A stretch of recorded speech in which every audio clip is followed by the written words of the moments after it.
If you want to change the lock screen clock on Samsung Galaxy Tab A11, then in that case you want to open Settings.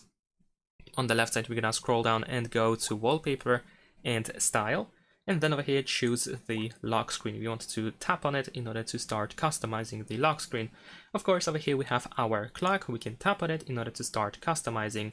I'm gonna actually start with the style, because over here we can change the face of the clock. And we have a bunch of different options in here. We can also show or hide the weather information, and we can also move the date to be above the clock just by tapping on the switcher. But now going back to font and color, over here we can choose a different font. In the case of this first font, you can adjust the thickness of the font as well.